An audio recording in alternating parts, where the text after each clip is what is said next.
Hello good morning. कसा आहे तर सगळा. आज मी करा होती गवारनी शेंगासनी भाजी. तर दखा मग मी काय करावे त्यांच्यासाठी मी लिहिले थोडासा कढीपत्ता शेंगदाणा बारीक कुटीसनी त्यामा तिखट हळद मीठ जिरं टाकीसनी दही आणि आता तुम्ही कढाई गरम करेले कढाईमा टाकसू तेलमा टाका कढीपत्ता नंतर टाकू शेंगदाणा दैल कूट. आता ते मस्त अशा हातेवरी मिक्स करली सो मिक्स व्हायनं मिक्स देखा तुम्ही देखी राहणार ना कितलं मस्त मिक्स होई राहणं ते मस्त मिक्स व्हायनं की त्यांना थोडंसं टाकसू पाणी. मग पाणी टाकानंतर तेल थोडंसं तर मी तेली आणि तेल ऊन का मग त्यांना मी टाकसू गवारण्या शेंगा आणि बघा कितलं मस्त तेल राहणं त्याला तेल सुद्धा थोडंसं पाणी टाकतं आणि मग त्यानंतर आहे का तुम्ही देखू शकतास कितला मस्त रंग येले भाजीले आणि त्यांना सुगंध बी भारी राहणार.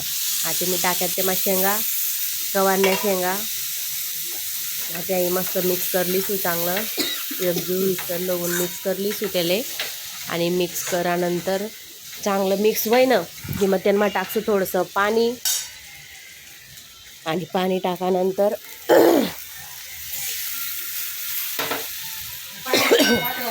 आता टाकायचे आले पाणी.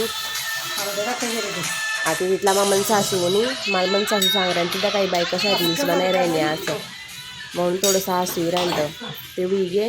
आता त्यानंतर दखाडच तुमले मी दखा भाजीला कितला मस्त कलर येले. आता थोडा टाईम ती भाजी शिजी जाई एकदम मस्त दिखी राहिनी. जर तुमले कोणल्या ही रेसिपी आवडली बी तर तुम्ही बी नक्की ट्राय करा आणि मला कमेंट करी सांगा. आता त्यांना राहिलं तर मीठ टाकानं मी टाकसू मीठ आणि मिक्स करीसन मस्त तिला उकव दिसू शेंगा शिजण्यात का मग आपण एक भाजी खासू. आता चला मग मी एककडे टमाटांची चटणी करानो. टमाटांची चटणी का बं करानो कारण की मन सासरानं गुडघासनं ऑपरेशन व्हायला होतं आणि तेसले गवारण्या शेंगा चालतात नाही टाकायले तेसले पाहिले म्हणून खास सुटस म्हणून. मग आता मी टमाटा कापिलेले चांगला धुईसनी त्यांसाठी कांदा मिरच्या लसूण कढीपत्ता बटलेले कापीसन. आता एक कढाईमा तेल गरम करसू 2-3 पया तेल टाकसू आणि त्यानंतर मग मी त्यांना राई जिरणी फोडणी दिसू. काय देखा 2-3 पया तेल टाकायचे. आता तेल गरम राहणार तर लगून मी आडे पोयासनं पीठ भिजी ठेवले दका ते चांगलं मुराय ना का मग पोया करसूत. आता इकडे कढाईनं तेल गरम होई जायले तेव्हा मी टाकसू थोडीशी राई थोडंसं जिरं त्यानंतर कढीपत्ता मिरच्या भलत्या तिख्या होत्यात असा खकाना सुटणार त्या मिरच्याच ना गैरच पण मन सासराले खावाले तिखा आवडस म्हणून मिरच्या टाकलं होत्यात मी. कांदा बी टाकायच्यात.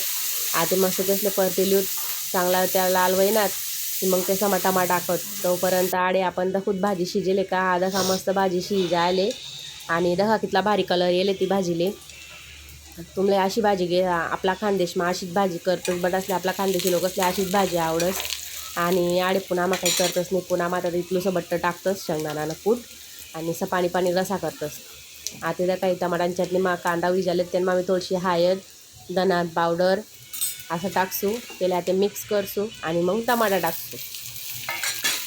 आता टमाटा टाकायचे आले. आता मी मस्त असं मिक्स करलीसू आणि मी चांगलं एकत्र होई ना का सगळं बट एक चांगलं नेमन मग मस्त मिक्स करीसन त्याला 5 मिनटं असं झाकण ठेवीसू वाफर म्हणजे टमाटा चांगला नरम होई जातील आणि मग झाकाय ना त्याच्यानंतर 5-1 मिनटामा त्याला उघडसू. तर लगून आता दखा पोया कशा करतेस मी 2-4 पोया करस तुम्ही कशा करतस ते बी नक्की सांगा. आणि या 2-4 पोया करेल नाही का एकदम नरम पोई राहस त्यासले 2 दिन बी ठेवशात ना तुम्ही तरी नरम राहस ती पोई. या आपल्या फुलक्या पोया आणि नरम नाही राहतेस लगेच वातड्या कडल्या जातेस. तुम्ही कशा करतस खाली नक्की कमेंट करी सांगा माले आणि मन चॅनलले सबस्क्राईब करा. आता का टमाटाची चटणी बी शिजाले मस्त सुगंध इराणा मला ते खासू तर समजी कशी वळले. चला मग आता पोळी बनवता आपण ना का 2 पुडणी पोळी कितली मस्त येले मस्त अशी फुगी जायले ती चांगली. आता तिले दोन्ही बाजून चांगली शेकीसनं उतारलीसू तिला अशी हातेवरीत फोडानी म्हणजे ती पोळी मस्त नरम संध्याकाळी लगून. तिथला मामाला मैत्री मग खाली 2 मैत्रिणी राहतस तेसना फोन ना त्या प्रेग्नेंट येतस तेसले भूक लागेल होती त्या जिरा आणतात मला म्हणे तुमच्याकडे लोणचं आहे का म्हटलं हो आहे. मग त्यांच्यासाठी मी कैरीचं गोड आणि तिखट लोणचं लय जेरण तू लोणचं का जिरा ना त्या आडे जेवण करा ती बायली ती लाज वाट ती मला दकीच नाही बाई मी काय माणूस आहे मी काय माणूस बिन लाजायला काय काय टी तुम्ही? शर्ट पॅन्ट घालेल ती नुसती लाजी राहीन ती तेल म्हटलं मी काय माणूस नाही बाई ले तू देवाय गेलोंचं ऊन मग घरात चला भूक लागली होती म्हटलं मग जेवण करली जेवण करायला बटलो गवारनं शेंगान भाजी एकच नंबर होईल होती कोणले जर आवडेल बी मन रेसिपी तेच नक्की बटासनी ट्राय करा आणि त्यांनी सगळे सलाड मारिलं तुम्ही बीट थोडंसं ताक मला आवडस कारण ती पोटमधली उष्णता कम करस आता मग चला मग तुम्हाला जर मला व्हिडिओ आवडला होईल ते नक्की लाईक करा शेअर करा फॉलो